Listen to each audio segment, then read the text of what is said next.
karon sa siyensya nga sakto ang giingon sa Biblia. Kanunay kining kasaligan karon ug hangtod sa hangtod. Sumala sa giingon sa Salmo 111:8. Punto 3. Nganong makasalig ta sa giingon sa Biblia bahin sa umaabot? Ang Biblia naay mga tagna bahin sa mga butang nga wala pa mahimo o mahitabo. Sumala sa giingon sa Isaias 46:10. Ang footnote nagingon, ang tagna mo'y mga mensahe sa Dios bahin sa umaabot nga mga hitabo. Abanti kaayong gitagna niini ang daghang hitabo. Detalyado sab kaayong giisgutan niini ang kahimtang sa kalibutan karon. Niini nga leksyon atong hisgutan ang pipila sa mga tagna sa Biblia. Mobilib gyud ka sa kasakto niini. Tunig dugang. Sayra kung sa unsang paagi ang siyensya nagpamatuod nga sakto ang giingon sa Biblia. Ug susiha ang pipila ka katingalahang tagna sa Biblia. Punto 4. Ang siyensya o Biblia wala magkasupakit. Sa karaang panahon, daghan ang nagtuo nga ang yuta na ay gipatungan. Paminawa ang audio sa video nga ang yuta nagbitay sa wala. Aron makita ang tanang video, artikulo o audio recording para sa Leksyon 3, ablihi sa jw.org ang publikasyon nga mabuhi ka hangtod sa hangtod. Sa panahon nga gisulat ang Biblia, daghang tao ang nagtuo sa sayop ng mga ideya bahin sa porma sa yuta. Human gisulat ang Biblia, dihay teorya nga ang universo kuno nagikan sa usa ka itlog, ug nga ang yuta nagpatong sa lain-laing mananak. Pero sa mga tuig 1473 BCE, si Moises bisulat nga ang yuta walay gibitayan. Ug sa mga tuig 732 BCE, si propetang Isaias misulat nga ang yuta lingin. Ang ilang giingon sukwahi sa gituohan sa kadaghanan ni adtong panahona. Pero mga 200 ka tuig human mamatay si Isaias, ang Grigong pilosopo nga si Pythagoras miingon nga ang yuta lingin. Ug gikan sa pagsulat ni Moises, kapin sa 3,000 ka tuig pa ang milabay, ayha madiskubrihin ni Isaac Newton nga ang yuta walay gibitayan. Matikdi ang na-record sa basahon sa Job, mga 3,500 ka tuig kanhi. Ang Job 26:7 nagingon, iyang gibuklad ang amihanang kalangitan, ibabaw sa haw-ang nga dapit. Iyang gibitay ang yuta sa wala. Nganong makapabilib ang giingon sa Biblia nga ang yuta nagbitay sa wala? Niadto lang mga katuigan sa 1800 nga nasabtan pag-ayo ang siklo sa tubig o water cycle. Pero matikdi ang giingon sa Biblia mga 3,500 ka tuig kanhi. Ang Job 36:27 ug 28 nagingon, iyang ipasaka ang mga tinulo sa tubig, dayon kini mahimong gabon ug ulan. Unya ang mga panganod magbubo niini, kini muulan nganha sa katawhan. Nganong makapabilib ang giingon sa Biblia bahin sa siklo sa tubig? Naligon ba ang imong pagsalig sa Biblia tungod sa mga teksto nga imong gibasa? Ang kapsyon sa hulagway nagingon, ihisgutan sa Biblia ang siklo sa tubig. Punto 5. Ang Biblia nagtagna og importanteng mga hitabo. Ang Isaias 44:27 ngadto sa 45:2 nagingon, ang usa nga nagingon sa lawom nga katubigan, mahubas ka, ug pamalhon nako ang tanan nimong kasubaan. Ang usa nga nagingon labot kang siro, siya ang akong magbalantay, ug bugos niyang himuon ang tanan akong kabubuton. Ang usa nga nagingon labot sa Jerusalem, siya pagatukuron pag-usab, ug labot sa templo, mapahimutang ang imong pundasyon.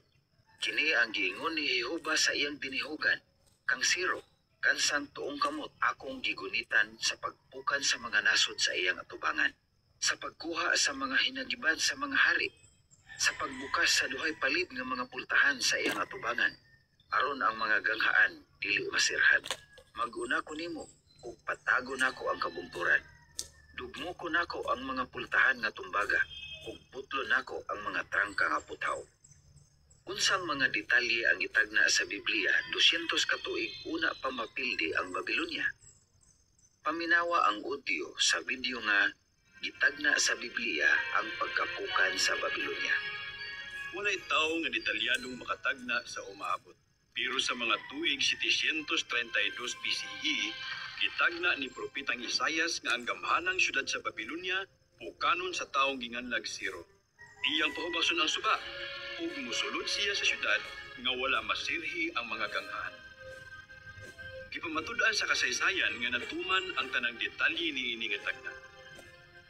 Gitagna sab ni Propetang Jeremias nga ang Babylonia mahimo gayud nga tinapok nga mga bato ug dili na gayud pagkapuyan. Bisag ang Babylonia dili daling sulungon, kini nahimo yung tinapok nga mga bato hangtod karon. Ang kasaysayan nagpamatuod nga ni adtong 539 BCE napildi ni Haring Siro sa Persya ug sa iyang kasundaluhan ang syudad sa Babylonia. Ang footnote nagingon, ang BCE nagkahulugang before the Common Era ug ang CE nagkahulugang Common Era. Ilang gipasima nga ang suba nga naghatag og proteksyon sa syudad. Nakasulod sila sa syudad agi sa ganghaan o gate nga wala masiradi ug ilang nailog ang syudad nga walay nahitabong giyera. Karon, paglabay sa kapig 2,500 ka tuig, ang Babylonia gunob na kaayo. Matikdi kung unsay gitagna sa Biblia. Ang Isaias 13, 19 ug 20 nagingon, ug ang Babylonia, ang labing mahimayaon sa mga gingharian, ang katahom ug garbo sa mga kalyanhon, mahisama sa Sodoma ug Gomora, dihang gipukan kini sa Dios. Siya dili na gayud pagapuy-an o mahimong puy-anan latas sa tanang kaliwatan. Wala na'y Arabo nga magpatindog sa iyang tulda dito, ug wala na'y mga magbalantay nga magpapahulay sa ilang panon sa kayupan dito. Nganong makaingon ta nga natuman yun ni nga tagna? Ang caption sa hulagway nagingon, ang nagunob nga Babylonia naa sa Iraq. Punto 6. Gitagna sa Biblia ang mga hitabo karon.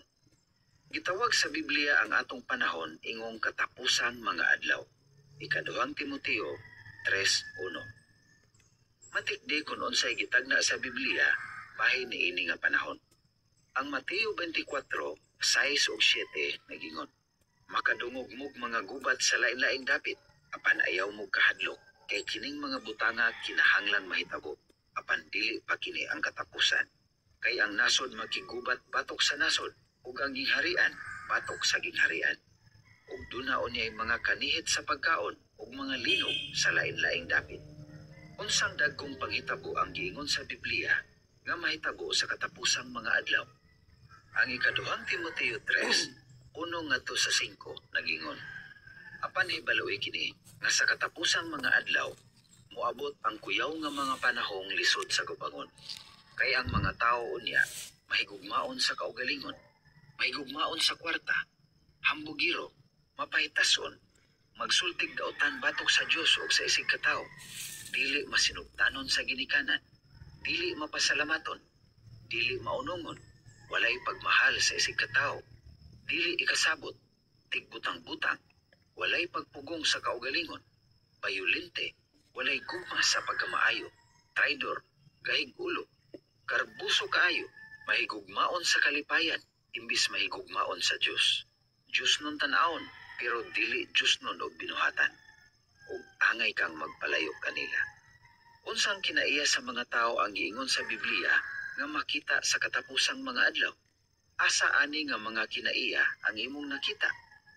Ang uban moingon, dili tinuod ang mga istorya sa Biblia. Para nimo, unsa ang pinakalig-on nga pamatuod nga kasaligan ang Biblia? Sumaryo.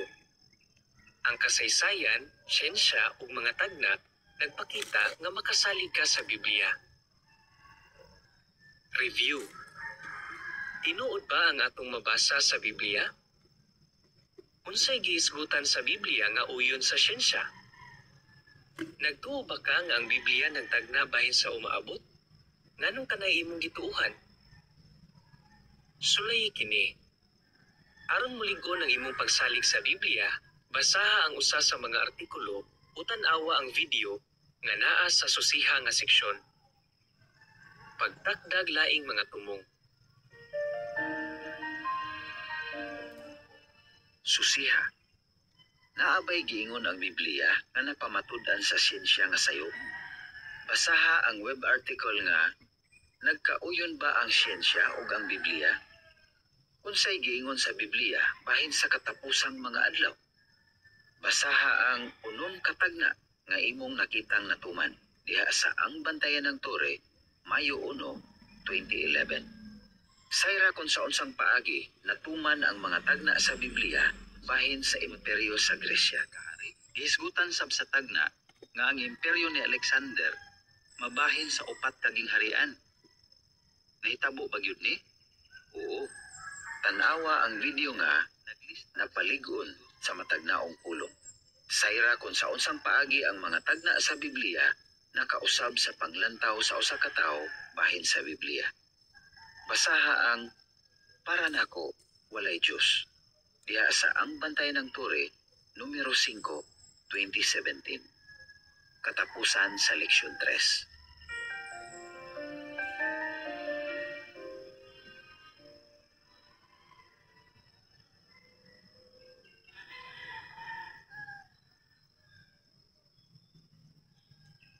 Seksyon 4. Leksyon 48 hangtod 60. Focus. Masayra nimo kung sa unsang paagi magpabilin sa gugma sa Dios.